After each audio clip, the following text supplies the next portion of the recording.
Cuan, cuan, we be getting money. Cuan. Oke guys ya, kali ini kita bahas tentang ini, yaitu kenapa selalu habis cut loss saham tuh terbang. Kayak gitu teman-teman. Pernah ngalamin nggak kayak gini? Atau mungkin beberapa saat yang lalu ngalamin? Karena saya bikin video ini terinspirasi dari salah satu subscriber YouTube Fajar Daily yang tadi komen kayak gitu ya, Bang, gue habis cut loss BRPT terbang katanya. Nah, sebenarnya kenapa sih masalahnya kayak gitu, teman-teman? Nah, coba kita akan ulas di sini, teman-teman ya, dan saya akan memberikan saran kepada teman-teman semua ya. Ini saran, sekedar saran, teman-teman ya. Semoga aja bisa membantu. Karena mungkin ya mungkin saya lebih lama di bursa daripada teman-teman semua yang nonton video ini. Tapi mungkin kalian penonton video ini lebih sukses daripada saya dan RDN-nya lebih banyak daripada saya, yaitu mungkin aja, teman-teman ya. Karena kalau saya sih memang dari dulu itu kalau di saham itu nggak pernah ngambil resiko, guys. Kalau saya itu di saham itu dari dulu itu cari aman, untung dikit yang penting aman. Jadi saya sejak dulu itu nggak pernah ngambil resiko ya. Jadi ya pertumbuhan porto saya itu lambat banget, teman-teman ya. Tapi nggak apa-apa, emang itu pilihan yang saya pilih kayak gitu, teman-teman. Karena saya nyari aman, udah punya keluarga kayak gitu ya. Jadi saya nggak mau meresikokan uang saya kayak gitu. Oke, coba kita ngasih saran, teman-teman ya. Kenapa selalu habis cut loss saham itu terbang? Nah guys ya, nah ini kita intro dulu, teman-teman ya. Ingat ya, saham itu terus akan bergerak, teman-teman. Meskipun kita punya atau tidak saham tersebut. Jadi walaupun kalian itu punya saham tersebut, tetap akan gerak. Dan kalau kalian itu jual sahamnya, ya tetap akan gerak juga. Jadi nggak ngaruh kita mau punya saham tersebut atau nggak punya saham tersebut, tetap aja akan gerak. Jadi kalau mungkin teman-teman semua, oh kenapa ya habis cut loss selalu naik? Ya emang dia saatnya naik, teman-teman. Bukan karena kalian cut loss terus sahamnya naik tuh, enggak, teman-teman ya. Memang seperti itu. Jadi kalau misalnya teman-teman semua itu habis cut loss di suatu saham dan itu ya bukan aib gitu ya. Di saham itu cut loss itu bukan aib, teman-teman ya. Mungkin itu adalah salah satu cara pembelajaran kayak gitu ya, teman-teman. Introspeksi diri ya, introspeksi ya, kayak gitulah ya. Kita belajar gitu dari pengalaman kayak gitu. Kenapa sih masalahnya kok bisa seperti ini kayak gitu, dan itu akan nambah ilmu teman-teman semua. Asal kalian masih di bursa gitu ya, habis cut loss tapi masih bursa, masih tetap berusaha, nah itu berarti penambahan ilmu, teman-teman ya. Oke, dan saya akan ngasih beberapa tips, teman-teman ya, biar enggak cut loss terus naik sahamnya kayak gitu. Nah, cara menghindari hal tersebut ya, cut loss terus naik. Itu yang pertama-tama, sebelum kalian masuk di saham itu, pilihlah saham yang kita kenal dengan baik aja dulu, teman-teman. Jadi jangan random nih beli saham tuh, jangan random guys. Misalnya kalian di Top Gainer dibeli gitu, nggak tahu itu saham apa, perusahaan apa, nggak tahu, tuh jangan, teman-teman. Kalau kalian nggak mau habis cut loss naik, pilihlah saham-saham yang benar kita kenal. Jadi saya juga kalau di saham kayak gitu, teman-teman, saya juga belinya saham itu aja guys. Itu aja, bolak-balik di saham itu aja. Karena saya milih saham yang saya kenal-kenal aja kayak gitu, teman-teman ya. Kecuali saham yang IPO ya.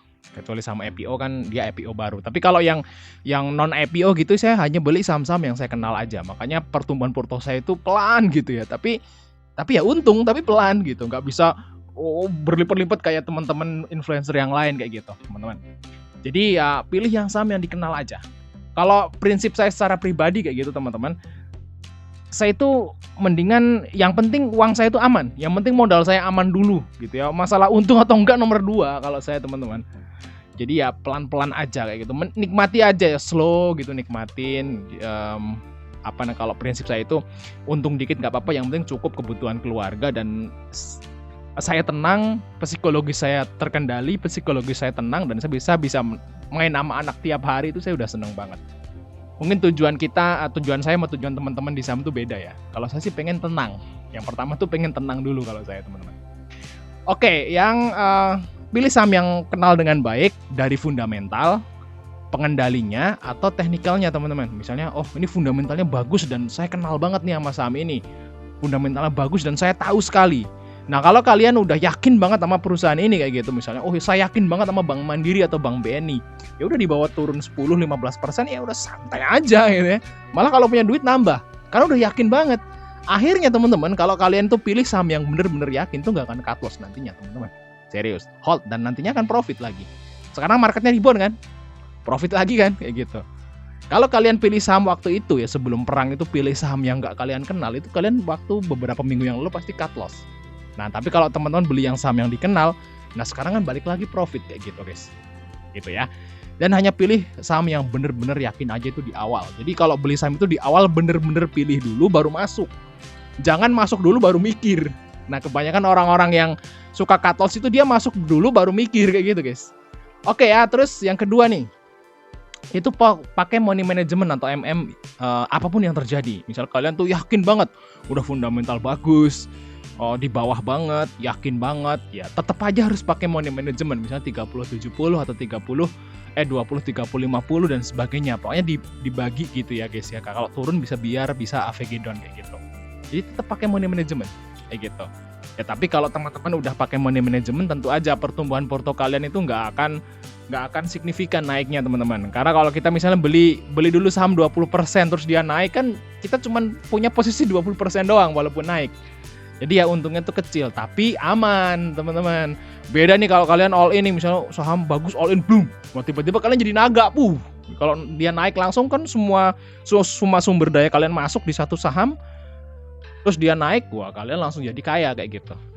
Tapi ya itu resiko kalau kalian beli terus sahamnya turun kan habis duitnya. Jadi ya ada untungnya ada ruginya pakai money management. Tapi kalau saya lebih milih pakai money management karena tujuan utama saya adalah pengen tenang di saham kayak gitu. Oke, terus yang ketiga teman-teman ya, jangan mudah terpancing orang lain. Kalau yakin ya hold aja. Jadi kalau udah dari awal fundamental yakin banget bagus, terus tahu ownernya siapa gitu, yang pegang siapa gitu ya, yakin banget ya kalau orang lain ngomong ini bakal jelek ya nggak usah dengerin, hold aja kayak gitu teman-teman. Kayak gitu ya. Jadi pede aja lah kayak gitu teman-teman. Nah itulah cara menghindari agar tidak habis cut loss tuh naik kayak gitu teman-teman. Dan ingat bro ya, selalu bersyukur, ini nomor 4-nya teman-teman. Dan menerima apa yang terjadi. Karena emang nggak semua orang tuh ditakdirkan jadi kaya teman-teman. Ya mungkin zaman dulu atau mungkin beberapa waktu yang lalu waktu kita masih sekolah, semua orang tuh bisa jadi kaya. Kalau menurut saya pribadi nggak bisa guys. Nggak bisa. Saya udah umur segini gitu ya, saya paham, oh berarti saya itu nggak akan bisa nyampe titik itu kayak gitu teman-teman, bisa dipahami ya di sini ya. Jadi emang nggak semua orang tuh bisa beli misalnya beli Ferrari, Lamborghini, rumah Pondok Indah, terus punya kapal, punya pesawat, tuh nggak semua orang bisa teman-teman. Emang dari awal orang-orang itu udah ditakdirkan dari awal buat jadi kaya kayak gitu guys. Jadi kalau saya sih lebih milih daripada pengen ini pengen itu yang jauh banget gitu ya. Pengen ini pengen itu yang jauh banget, saya lebih memilih untuk saat ini nih guys. Saya lebih memilih di titik saat ini saya lebih memilih untuk bersyukur aja. Nikmati, bersyukur kayak itu. Udah cukup alhamdulillah. Memang semua orang nggak ditakdirkan jadi kaya. Memang semua orang tuh nggak ditakdirkan jadi kaya. Tapi semua orang guys bisa untuk hidup cukup. Bisa dipahami di sini guys ya. Nggak semua orang ditakdirkan jadi kaya, tapi semua orang bisa untuk hidup cukup kalau dia mau berusaha. Cukup maksudnya pengen jalan-jalan ada duitnya, pengen beli motor ada duitnya, pengen beli mobil ada duitnya. Itu bisa guys. Ya walaupun nggak bisa beli kapal pesiar, beli pesawat ya gitu ya. Tapi kalau kalian misalnya bersyukur terus berusaha, itu saya yakin kebutuhan kalian tuh bisa terpenuhi kayak gitu teman-teman. Nah kalau saya sih memang di mana fase udah nggak ngejar yang jauh-jauh banget tuh udah nggak guys ya. Energi saya udah nggak ada gitu. Saya lebih milih untuk menikmati. Hasil segini saya syukuri, main sama keluarga, jalan-jalan ya udah bisa gitu. Ya, alhamdulillah uangnya udah ada kalau buat jalan-jalan aja. Terus motor, mobil juga alhamdulillah udah punya, rumah udah ada, ya udah gitu ya. Saya lebih milih main game, main sama anak ya, jalan-jalan sama keluarga deket-deket aja. Udah happy ya udah guys, syukuri. Itu akan lebih damai serius daripada kalian ngejar suatu hal yang jauh banget di sana. Kayak gitu guys ya, itu hanya ini aja guys ya, intermezzo aja diri saya sendiri gitu ya. Thanks sudah nonton dan sampai ketemu di video berikutnya teman-teman.